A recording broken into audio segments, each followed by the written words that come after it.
Hey, how about you, everybody? Welcome into the Wednesday edition of Inside the 20 with myself and Keith Niebuhr. We're going to try to do our best to get the most recruiting intel as possible to you within inside the 20-minute mark. I am joined, as I always am, inside the 20 with Keith Niebuhr. Keith, how you doing, big dog? I'm good, man. I'm ready to roll. Let's get rocking here. Let's do it, man. But before we do, man, let's make everybody aware that if you're in East Alabama, West Georgia, looking for a vehicle, look no further than Caleb Schofield at Mike Patton Auto in LaGrange, Georgia. A family-owned business there in LaGrange since 1963. Sell new Ford, Lincoln, Chrysler, Dodge, Jeep, Ram, and Honda. They also have a massive selection of used cars. Keith knows this because he just bought one from Caleb. So we absolutely recommend Caleb Schofield there at Mike Patton Auto. Give Caleb a call at 334-531-0996. Caleb Schofield. And hey, the best part about all this, man, is they offer our used cars, free 3-month, 3,000-mile warranty. And on the new vehicles, free lifetime powertrain warranty. Unlimited time, unlimited mileage, free lifetime powertrain warranty for all new vehicles. Contact Caleb Schofield, Mike Patton Auto at 334-531-0996. Keith, let's get to it, dog. Big weekend for us. Yeah, I mean, this us is too, right? Yeah, this is the one we've been waiting for. This is the one Auburn's been waiting for. This is the one a lot of recruits have been waiting for.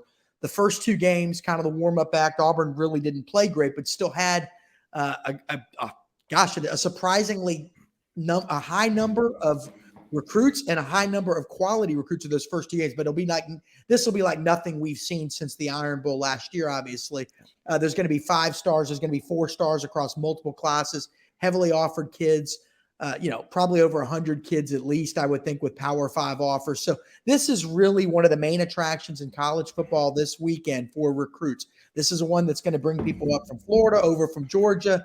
In-staters are going to be there. Some may be coming from Louisiana, down from Tennessee, west from the Carolinas. So it is significant.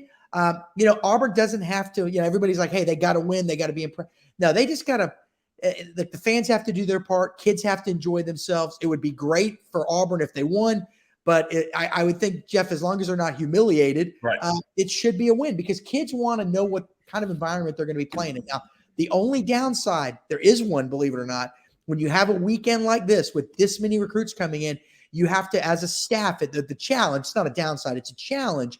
You have to figure out how to manage the time and spend the proper amount of time with each kid and not have your big targets go home thinking, I didn't get enough time with these guys, I didn't get enough attention. So it's a true balancing act, but Auburn's got a huge staff behind the scenes, Jeff. Right. The coaching staff is prepared. I mean, listen, a couple hours before the game, just so fans know, they ain't in there running over plays with guys. I mean, that's what practice and meetings were for all week. So they'll have time to dedicate to guys.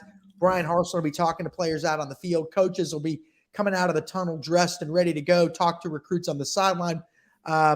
Recruits will get to watch drills and warm-ups, maybe take photos with guys like Harsin and the assistants. And then from there, it's, what are they going to do? They're going to watch their position groups. They're going to check out the atmosphere. How do the students respond? How does the team respond to adversity? All that stuff. Every little thing is a big piece of the puzzle, but it is a monstrous weekend for Auburn football recruiting. Make no mistake. I think it does more for you if you do win than it does against you if you don't, as long as you're not getting humiliated. The atmosphere is absolutely the utmost important to these recruits, and the crowd and the environment. And I expect it to be the best Auburn home game atmosphere of the year. You've got LSU coming. You got Texas A&M coming, and not really anybody else. Arkansas could be in the top 5 by the time. You ain't lying. You ain't lying. So yeah, so I would expect, and I said this on the radio yesterday, that I expect this to be the biggest weekend, the best weekend for Auburn recruiting as far as the home season goes. And I expect it to be an electric environment. I think, like you said, unless you're getting humiliated here, it should be positive for Auburn recruiting. Yeah, Keith, let's get to a couple of these visitors. We know that we got 4 official visitors confirmed right now, 3 of whom are commitments in Wilkie Denard, DeQuavius Sorey, Terrence Love is coming back for his official visit, and the lone uncommitted official visitor that's confirmed, at least to this point, is Lakeland offensive lineman Norris Wilson, a guy you've gotten to know real well, following his recruitment extremely closely. Yeah, I thought that UCF was maybe the one team that could give Auburn a challenge, but it sounds like, based on some reporting from On3's Chad Simmons, that North Carolina, Missouri, Georgia Tech might be the biggest threat. So you got to really love where Auburn sits. I mean, just 3 weeks ago, he told Auburn Live, hey, Auburn has a huge lead. Auburn likes him at tackle. He could potentially play guard. He's a swing guy. Jeff, you mentioned this the other day. They're recruiting a lot of guys that can play guard or tackle. 6'4", 290 in that range. He's not tall like a lot of your tackles are, but he's actually built like a tackle. He's got the reach and he's lean and all that. But again, Auburn with a significant lead at this point. Don't be surprised if he waits to do something, though. Another official visit. I'm going to let Chad tell that story, Chad Simmons, in his next update, but it's possible he could take another visit before he makes an announcement. But you got to love where Auburn sits right now. And they only have one offensive line commitment right now, and that's Braden Joyner of Auburn High School, just right down the road from the university. So it's time that Auburn starts filling up those slots. Yes. With offensive linemen. They're going to take what we think, Jeffrey, 4 or 5 high school guys, then maybe a couple JUCO guys, and then a couple transfer guys. They got to get something from each of those 3 batches. And Janoris Wilson would be a significant addition. They love this guy. They've got him valued, and in their personal rankings, the Auburn rankings that they do, their evaluations, they've got him rated much higher than we do, and 24/7 and Rivals and ESPN. They love this guy. Hey, and you mentioned JUCO offensive lineman. Man, I would be remiss if we didn't at least mention the new offer to Auburn, new Auburn offer this week to junior college offensive lineman. Well, yeah. I was waiting on you because we've been. It's Keyshawn Blackstock. Yes, that's it. Hey, man, you gotta give me a little bit of warning there, man. I know, dude, I was so focused on the visitor list, but when you said JUCO lineman, I thought that probably needs to be mentioned. Auburn did offer a junior college offensive lineman originally from Covington, Georgia, Newton High School. He is now at Coffeyville. That's what I said. Coffeyville, and just talk about his offer, the reaction from him, not only him but his father. Well, we mentioned him a little bit the other day on the show, and he said that his dad was in tears when Auburn offered. His dad's a longtime Auburn fan.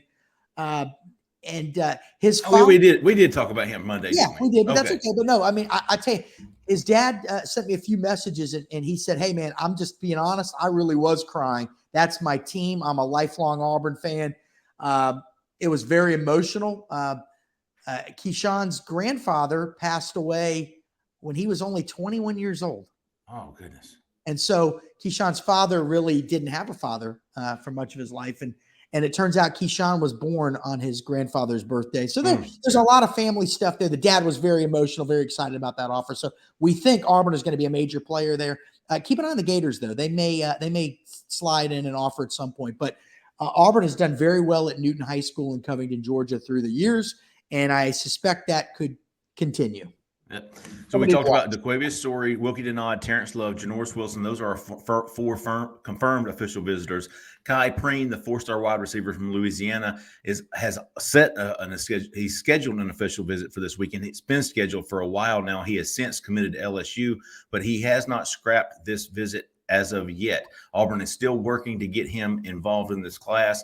I don't know where or how. I feel like with Adam Hopkins committing tomorrow, Thursday morning, that will give Auburn 3 4-star wide receivers. I think that was kind of the magical number coming in for that position, but Auburn certainly is still recruiting Kai Preen and working to get him in this weekend for an official visit. So certainly a guy to keep an eye on there. Looking at the unofficial visitors, this is where you're going to get your star power from this weekend. You're uncommitted, or at least not committed to Auburn. Star power. You've got Quay Russaw, James Smith, 2 5-star defensive linemen coming back. They came first time for Mercer. And then, Keith, one of the things I've noticed is all these kids committed elsewhere. You've got Jaden Asbury committed to Notre Dame, coming to see his brother again for the second time this season. Darren Reed coming back from Columbus, who's committed to LSU, a 4-star defensive lineman, second game of the season.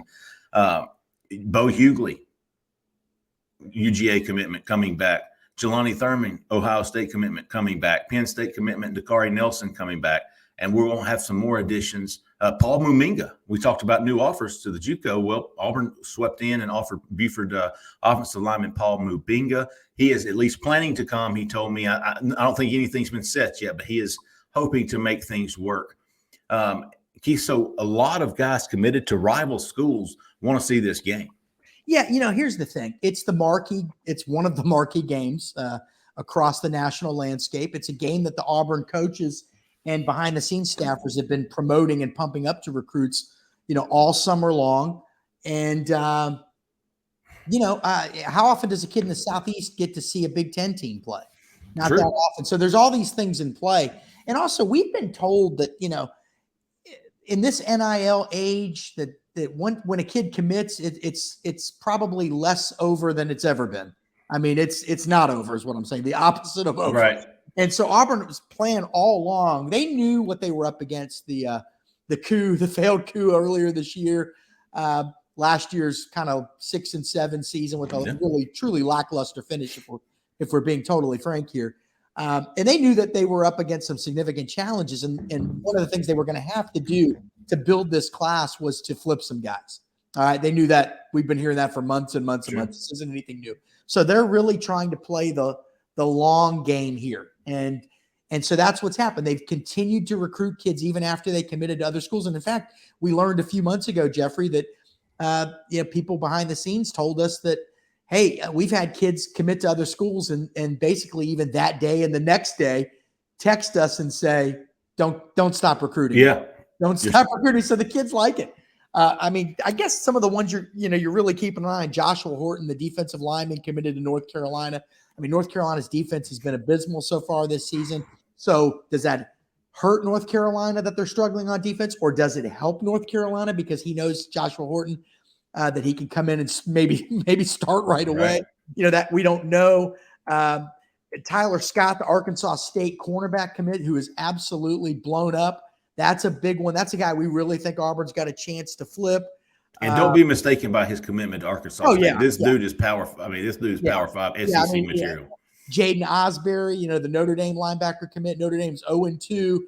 Even Jerry Faust, who was run out of town 4 decades ago, didn't ever start a season 0-2. 0-3 dating back. Marcus Freeman, I feel bad for the guy actually, but 0-3 his first 3 games because they lost their bowl game when he was the interim head coach, or when he had taken over last season. And so, dude, is he winless?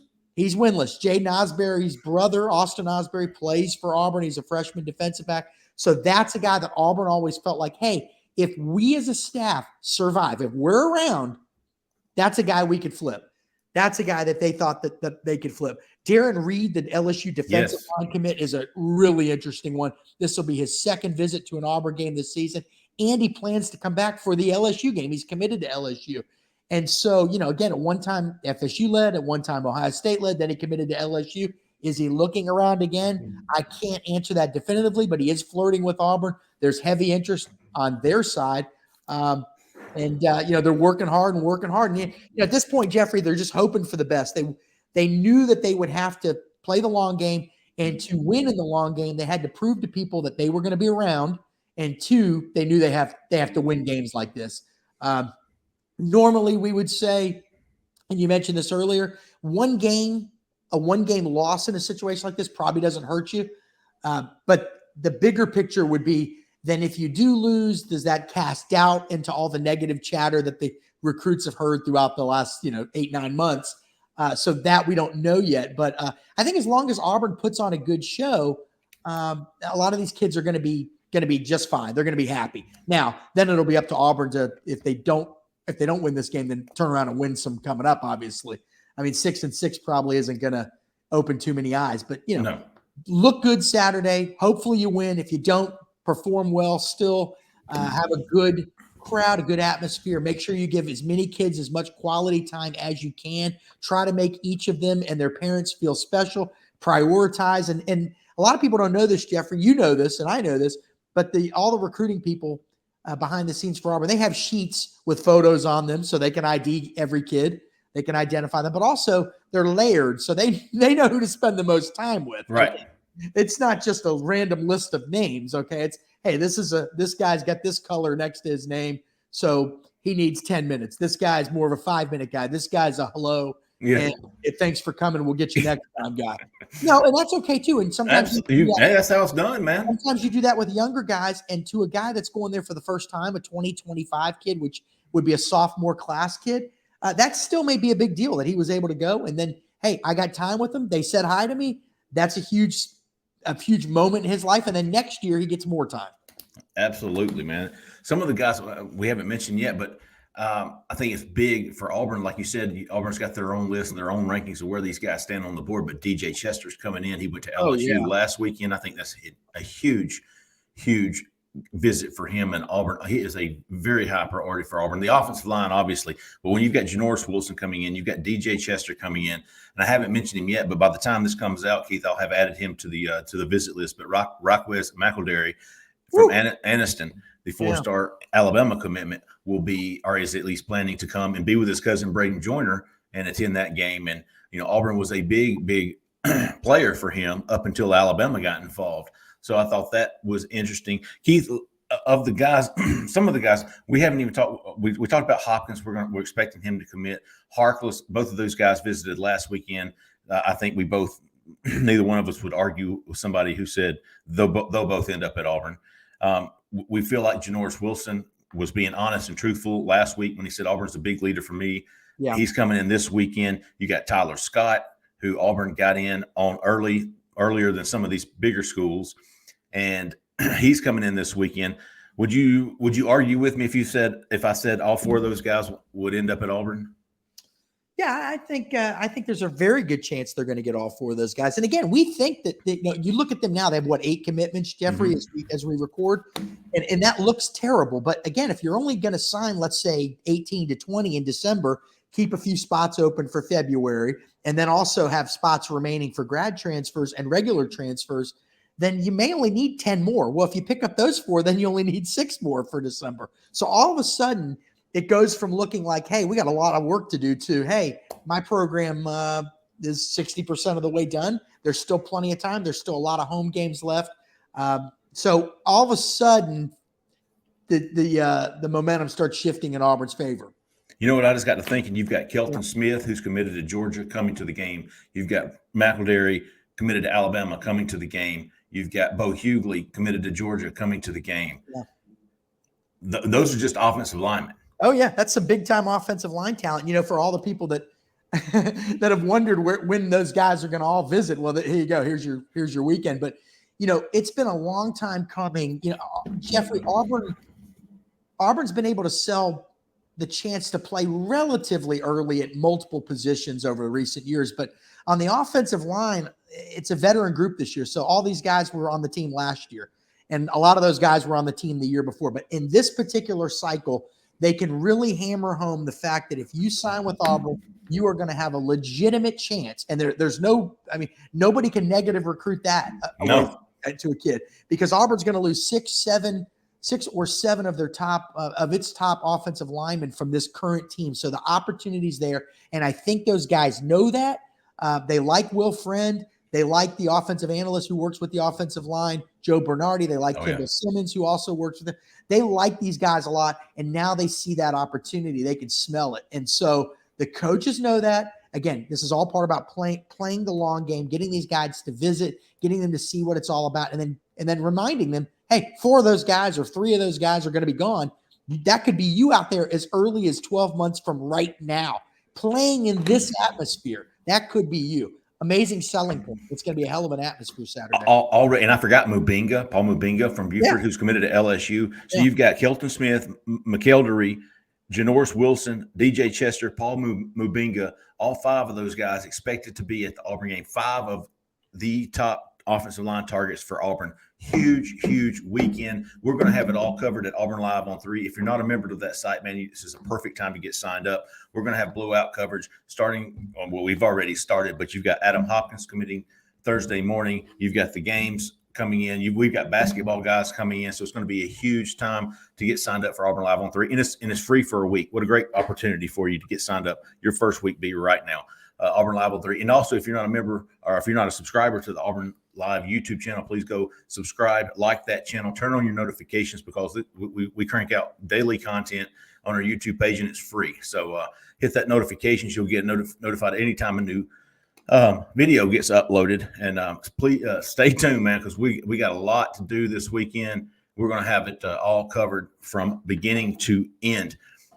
Thanks for everybody for listening. We'll be back Thursday with a modcast. We're going to all jump on there and talk about the big weekend, the game, the recruiting angle. So we'll have it all covered for you, man. Appreciate everybody listening. Go sign up to Auburn Live on 3 YouTube page, and we'll try to keep you updated best we can, man. For Keith, for Zach in the back, I'm Jeffrey Lee, man. Y'all stay out of the left lane. See you.